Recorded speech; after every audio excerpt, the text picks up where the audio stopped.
takes is one job, oh yeah.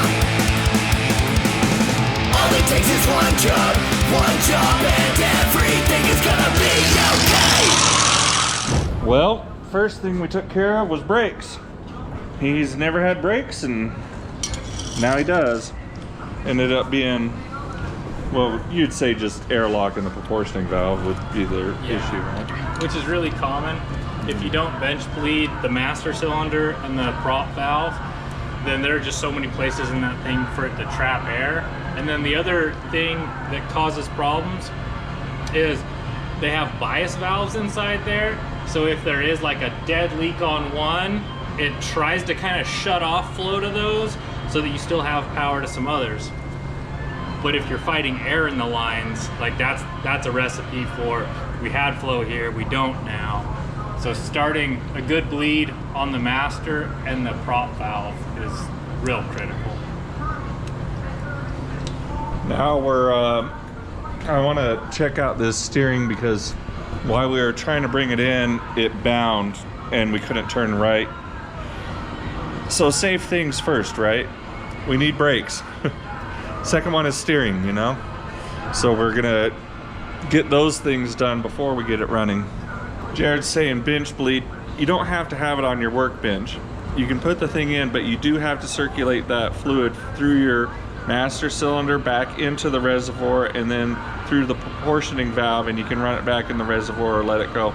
It needs to circulate through those two pieces before you're gonna try to get it down to your wheels, because if it's airlocked up there, then you're wasting time down on your wheels. That ought to be an interesting piece of exhaust. It could be tight. It's set up for a 3-inch there, so we'll do an 1.5 inch up here, 1.5 inch down here. Fuel pump is way too far away from the tank. That's not what you want. And you don't want your regulator under your car. And it's kind of a weird place for a fuel filter. You want your fuel pump within, like, if it were my car, I'd have my fuel pump right here. Pumps pump really well, but they don't suck very well. Yeah, and the reason I'd put it here is because it's down at the bottom of the tank here, so you know, no matter what, it's not going to cavity from having air. And I probably wouldn't have used the factory tank here because with this battery box you won't be able to put the spare here anyways. We've got a hell of a leak here. Hopefully it's just the drain, but it's not looking like it is. Maybe it was from filling it, so we'll clean that up and double check it. God dang.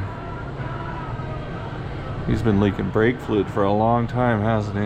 Yeah, that T up there was leaking. Holy shit. Look at that. Watch the paint. We could go, ooh, smiley. Yay. These aren't quite right. This should be a little bit straighter, and that's why they have this long clevis to adjust them. So this should be kind of level. This can be kind of straight when it's at ride height. Probably could have taken off his leaf spring perches and shackles when he 4-linked it. And this is at full droop. That isn't great. Full droop, he should probably be about here, I'd say. And when it's up, he should be about here. Got a vacuum line here we need. Have to make sure you're getting that off the right spot on the carb as well. And this looks like we have oil and trans fluid. Got them all. And I think the best thing for this is just making a new cross member. I don't think we're gonna get those headers to do anything. I'd rather fix a cross member than a header, especially when it's already on. Somebody got it to go around that oil filter nicely. Someone spent some time getting those headers right, so we might as well just change the cross member. Although that is a dual exhaust cross member, which is kind of cool. You'll be able to sell that.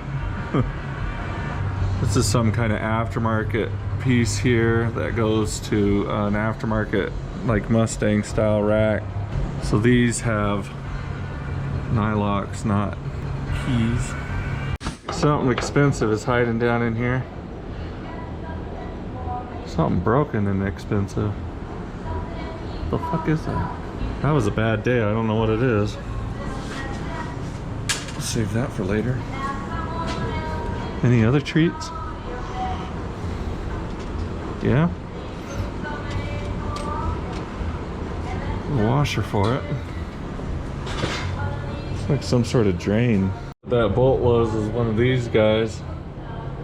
Looks like they got it replaced though. There's a piece of hair stuck in that. Someone had a real bad day. Glad to see that done. Oh, and a melted oil cap. We probably don't need to burn that down.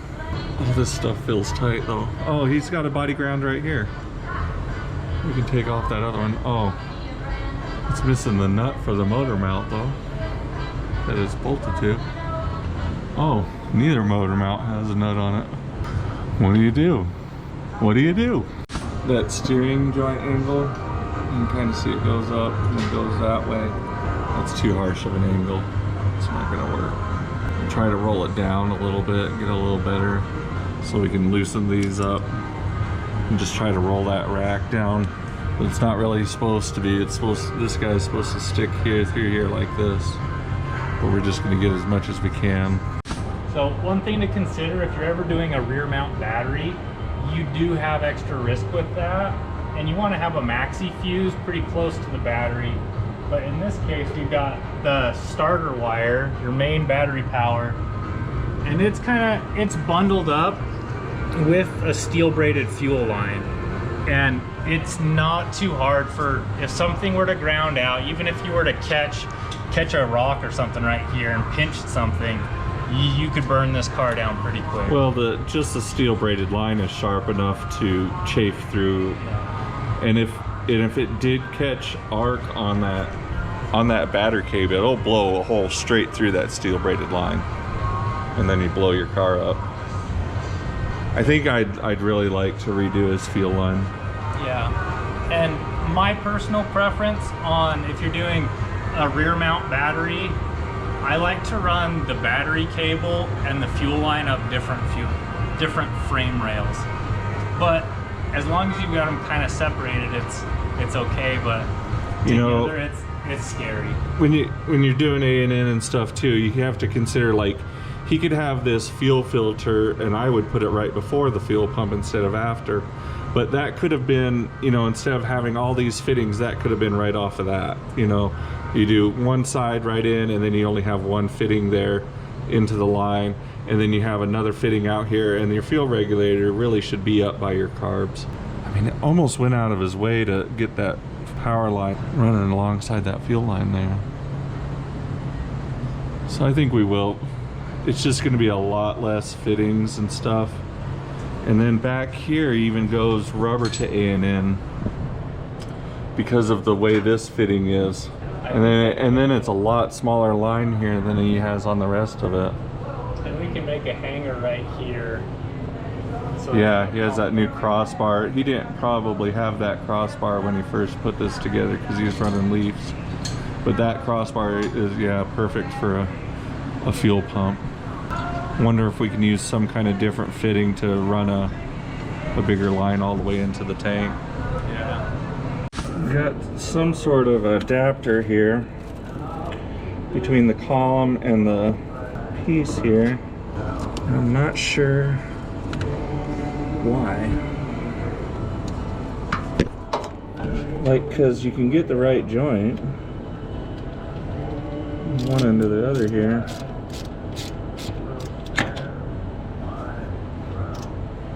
So why go through the trouble to... And we just need a little less angle on these joints. So if we could get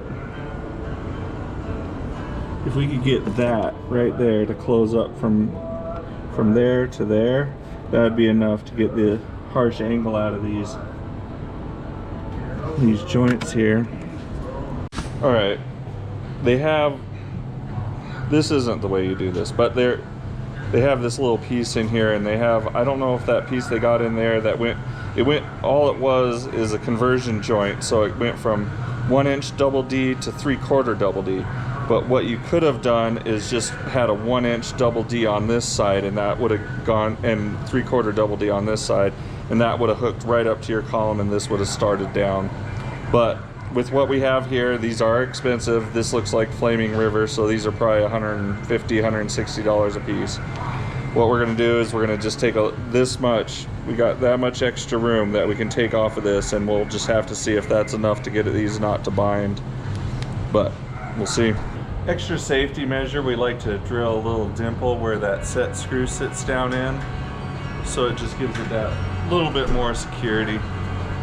All right, you can see, or you can't see, now that shaft isn't going to be hitting in that joint anymore. We got the clearance from that shaft. The shaft coming through would come in and hit the ends of the joints as they rolled around.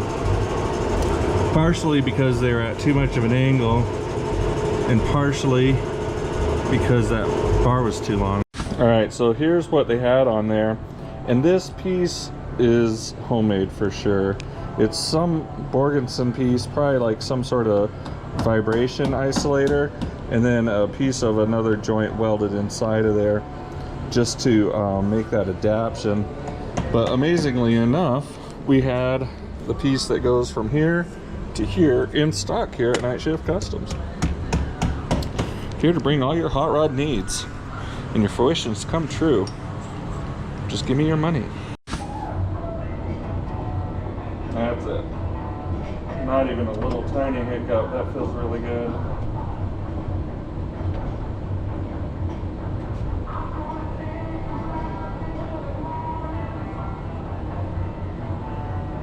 See him almost straight here. All right. Cool beans. Yeah, that was a good fix.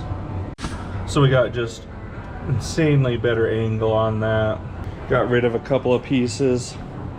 You know, the less couplers and pieces that you have, you know, like you're just getting rid of failure points, you know.